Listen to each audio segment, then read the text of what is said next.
Hello everyone, welcome to at maths with Dubey. आज हम polynomial का पार्ट सेकंड करने जा रहे हैं। पार्ट फर्स्ट हम पहले कर चुके हैं। आप एक बार पार्ट फर्स्ट देख लीजिए, फिर आप पार्ट सेकंड पे आइए। जो हमारा फर्स्ट टॉपिक है वो है ज़ीरो ऑफ पॉलिनोमियल। क्या होता है? तो वेरिएबल की ऐसी वैल्यू जो पॉलिनोमियल की वैल्यू को जीरो कर दे। जैसे हम एग्जाम्पल की हेल्प से समझते हैं। जैसे यहाँ पे लिखा गया है कि x equal to x plus 3। तो यहाँ पे मैं ऐसी कौन सी वैल्यू लूँ वेरिएबल की जो ये पूरे पॉलिनोमियल की वैल्यू को ज़ीरो कर दे। तो मैं अगर यहाँ पे एक्स की वैल्यू को -3 ले लूँ, तो -3 + 3 = 0। तो यहाँ पे पूरी वैल्यू कितनी होगी? 0 हो गई ना। तो वेरिएबल की मैंने ऐसी वैल्यू लिया जो कि पूरे पॉलिनोमियल की वैल्यू को उसने क्या कर दिया? 0 कर दिया। ओके, तो यहाँ पे जो -3 है वो क्या निकल के आ जाएगा? ये क्या है? ये 0 है ऑफ दिस पॉलिनोमियल। देखते हैं number of zero of polynomial. तो लीनियर पॉलिनोमियल रहेगा तो उसमें 1 0 रहेगा मैक्सिमम। क्वाड्रेटिक में 2 0 और क्यूबिक में मैक्सिमम 3 0 रहेगा। 3 से कम भी हो सकता है लेकिन मैक्सिमम 3 रहेगा उसमें। जैसे एक एग्जांपल से हम समझते हैं। जैसे यहाँ पे हमको दिया रहेगा अगर x² + 4x + 4, ये क्वाड्रेटिक टाइप का मुझे दिख रहा है ना। तो अगर मैं पूछूँ इसमें से कितने मैक्सिमम 0 होंगे तो कैसे निकलेगा? पहले आप इसको क्या करेंगे? फैक्टराइजेशन कर लेंगे, स्प्लिट वाला सिस्टम। सो यहाँ से x² + 2x + 2 + 4, क्योंकि 4 बन जा। यहाँ से अपन क्या करते हैं? इससे यहाँ पे 1 है, यहाँ पे मल्टीप्लिकेशन करते हैं तो 4 बन जा 4। अब और ये 4 मतलब मल्टीप्लिकेशन करने पे 4 आना चाहिए और एडिशन करने पे भी 4 आना चाहिए। तो 2 2 ज़ा 4 होता है और 2 + 2 4 होता है। तो यहाँ से मैंने लिख दिया x² + 2x + 2x + 4। तो यहाँ से x कॉमन हो जाएगा, तो यहाँ से आएगा x + 2। x + 2 मुझे यहाँ भी चाहिए, तो पहले मैं x + 2 यहाँ पे लिख लेता हूँ। तो x + 2 लाने के लिए मुझे यहाँ से +2 कॉमन लेना पड़ेगा, ठीक। तो फिर यहाँ से x + 2 कॉमन हो जाएगा, यहाँ से x + 2। अब मुझे 0 निकालना है ना, तो यहाँ पे मैं इक्वल कर देता हूँ 0, ठीक। फिर यहाँ से मुझे अगर मैं ये वाला टर्म पूरा इधर जाएगा तो 0 हो जाएगा। तो यहाँ से आ जाएगी वैल्यू x की वैल्यू -2 और फिर यहाँ से कितना आ जाएगा? -2। तो मुझे 2 रूट मिल गए, ठीक है। सॉरी 2 0 मिल गए, लेकिन -2 -2। ओके, जो एग्जांपल हम लोगों ने यहाँ पे देखा जी x = x + 3।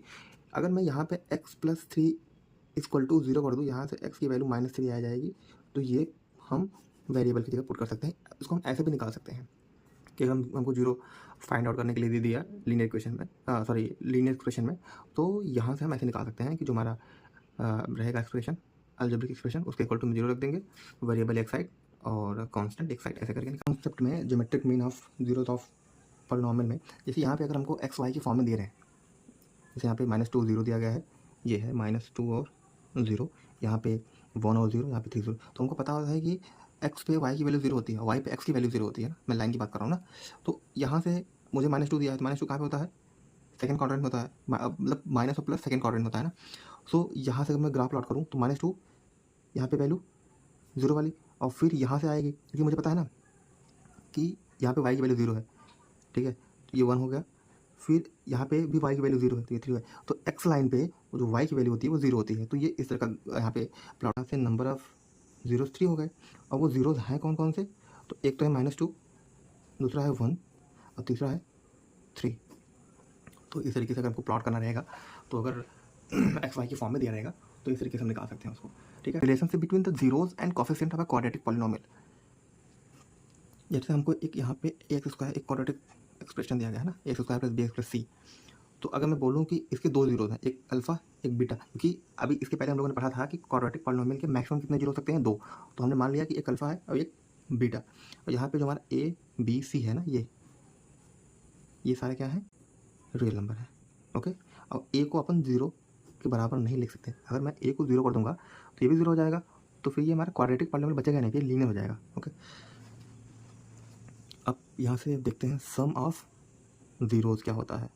कि अगर मैं अल्फ़ा प्लस बीटा को ऐड करूँ तो इसका आ जाएगा -b/a। ये होता है sum of zeros. Alpha plus beta equal to -b, ये वाला -b/a। और यहाँ से प्रोडक्ट ऑफ जीरोस क्या हो जाएगा? Means alpha into beta equal to यहाँ से c/a। ये आप एक बार इसको थोड़ा सा देख लीजिएगा। तो क्या हुआ?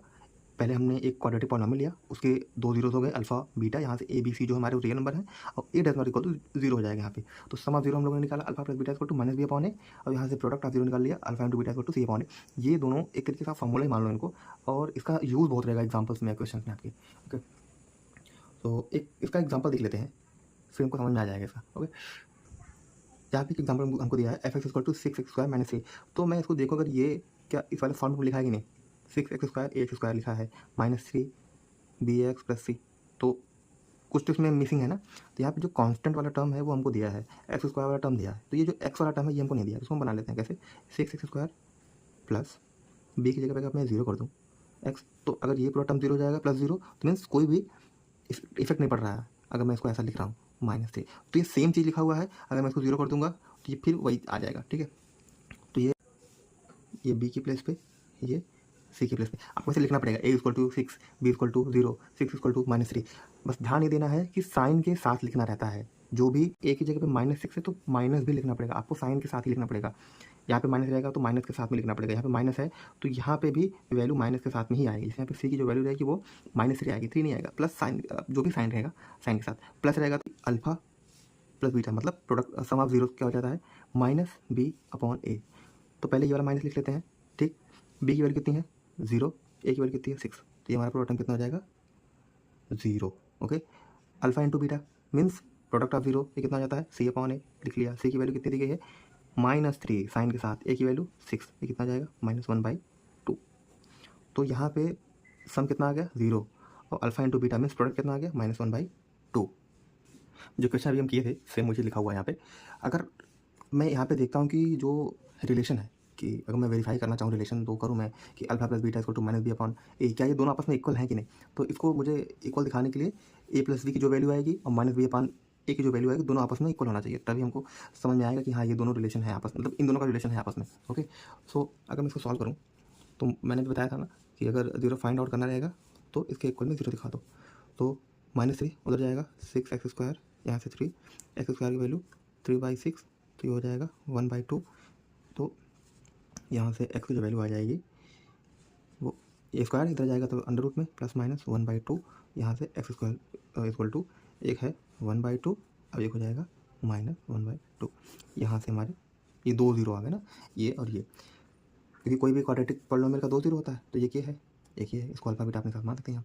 तो अगर मैं यहाँ से देखूँ, तो अगर मैं इसको अल्फा मान लूँ, इसको मैं अगर बीटा मान लूँ, तो क्या था अल्फा प्लस बीटा था, तो अल्फा 1/2 बीटा साइन के साथ हमेशा ध्यान रखना है 1/2, यहाँ से 1/2, ये प्लस ये माइनस, यहाँ पे कितना आ जाएगा 0, और ये वैल्यू कितनी आई थी 0, तो यहाँ से 0 = 0, इसका रिलेशन हमको पता चल गया कि अल्फा प्लस बीटा = -b/a, ये सही है। अब हमारा क्या बचता है अल्फा इंटू बीटा, यहाँ पे -1/2 आया है c/a की वैल्यू, तो अब हमको भी यहाँ पे 1/2 लाना है, -1/2 लाना है। अगर वो आ गया तो रिलेशन है, अगर नहीं आया तो कुछ तो गड़बड़ है। तो देखते हैं अपना क्या था, अल्फा की वैल्यू 1/√2, फिर यहाँ पे इंटू -1/√2, तो यहाँ से -1√2 का मल्टीप्लिकेशन √2 में तो 2 हो जाएगा। ओके, तो यहाँ से -1/2, यहाँ से भी -1/2, -1/2 = -1/2, तो यहाँ से भी हमारा रिलेशन हमको पता चलेगा कि यहाँ पे भी और यहाँ पे भी। ओके, तो हम अपना नेक्स्ट कॉन्सेप्ट करते हैं। Okay, quadratic polynomial. तो क्वाड्रेटिक का जो जनरल फॉर्म क्या होता है, ax² + bx + c। यहाँ से ध्यान देना है कि a b c ये हमारे क्या है रियल नंबर है। यहाँ पे a does not equal to 0 होना चाहिए। अगर a 0 के बराबर हुआ तो ये पूरा टर्म 0 हो जाएगा। अगर ये 0 हुआ तो ये क्वाड्रेटिक के फॉर्म में बचेगा ही नहीं, फिर वो bx + c रहेगा। तो bx + c मतलब क्वाड्रेटिक वो होता है जिसमें वेरिएबल की मैक्सिमम पावर 2 होनी चाहिए। अगर यहाँ पे पावर 1 है तो वो लीनियर होगा, 3 है तो क्यूबिक होगा, लेकिन यहाँ पे पावर 2 होना जरूरी है। रियल नंबर हो गए, a does not equal to 0, ठीक है, a 0 के बराबर नहीं होना चाहिए, और ये हमारा जो c होता है ये हमारा कांस्टेंट टर्म होता है ना, या तो इसको हम ये भी कह सकते हैं कि ये x की पावर 0 का कॉफिशिएंट होता है। ये c जो होता है ना, x की पावर 0 का कॉफिशिएंट होता है। मतलब जैसे अगर मैं x की पावर 0 की वैल्यू कितनी होती है 1, तो अगर मैं इसमें कुछ भी मल्टीप्लिकेशन करूँगा 1 का, जैसे कि c में 1 का मल्टीप्लिकेशन करूँगा तो c ही आएगा। तो इसको तो अगर इक्वेशन में अगर ऐसा भी दिया रहेगा कि ax² + bx + c x की पावर 0, तो क्या ये क्वाड्रेटिक पॉलिनोमियल है? तो है। ये आप कभी भी ये x की पावर 0 देख के टेंशन में ना आइएगा, क्योंकि यहाँ पे अगर हम इसको सॉल्व करेंगे तो ये c × 1 = c हो जाएगा। ओके, अब हम लास्ट अपने कॉन्सेप्ट की तरफ बढ़ते हैं, जहाँ पे दिया रहेगा कि अभी हम लोगों ने ये पढ़ा कि कोई एक क्वाड्रेटिक पॉलिनोमियल दिया रहेगा, वहाँ से हमको सम निकालना रहेगा और उसका प्रोडक्ट निकालना रहेगा। तो हो जाएगा। अगर हमको प्रोडक्ट और सम दिया रहे, हमको बोले कि क्वाड्रेटिक पॉलिनोमियल का जो एक्सप्रेशन है वो बनाओ, तो कैसे रहेगा? जैसे alpha plus beta means sum of zero की वैल्यू यहाँ पे 4 दे, और यहाँ पे अल्फ़ा इंटू बीटा की value means product of zero की वैल्यू यहाँ पे हमको कुछ भी दिया रहेगा, जैसे समझो कि 4 दे दे, ठीक। तो कैसे निकालेंगे? अब के क्या होता है? के कोई भी एक कांस्टेंट टर्म होता है, okay, means non zero constant. ये क्या है? के क्या है? Non zero constant. तो के को ऐसे रहने दो आप, एक्स स्क्वायर कर लो, इसकी वैल्यू कितनी? 4x, ये कितना? 4 आ गया। अब अगर हमको निकालना रहेगा तो हम यहाँ से निकाल लेंगे ज़ीरो प्रोडक्ट जो भी रहेगा, मतलब रूट सॉरी ज़ीरोस इसके। तो अगर इसको सॉल्व करना होगा तो पहले भाई यहाँ पे जो कॉफिशिएंट एक्स स्क्वायर का उसमें मल्टीप्लिकेशन करेंगे 4 का, फिर जो बीच वाला टर्म है उसको स्प्लिट करेंगे, प्लस माइनस जो भी रहेगा उसके अकॉर्डिंग अपना हम कर लेंगे, ठीक है। एक एग्जांपल कर लेते हैं, फिर उसके बाद हम चैप्टर अपना खत्म करेंगे। जैसे यहाँ पे दिया गया है 5 - 3/2, सॉरी 5 - 3√2, 5 + 3√2। यहाँ पे हमको बोला है फाइंड द क्वाड्रेटिक पॉलिनोमियल। तो अगर यहाँ पे ये क्या है? दोनों क्या है? जीरोज है। अगर मैं इसको अल्फ़ा कर लूँ, ये पूरा टर्म अल्फ़ा रहेगा, ये 5 - 3√2 ये पूरा अल्फ़ा, ये पूरा बीटा। तो अल्फ़ा प्लस बीटा कितना आ जाता है? 5 - 3√2 प्लस 5 + 3√2। तो 3√2 से 3 रूट कर गया, यहाँ से कितना आ गया? अल्फ़ा प्लस बीटा की value 10। Alpha plus beta in the sense कि सम बोल रहा है ये, ठीक है। अगर मैं बोलूँ प्रोडक्ट क्या है, तो इसी का मल्टीप्लिकेशन हो जाएगा, ओके।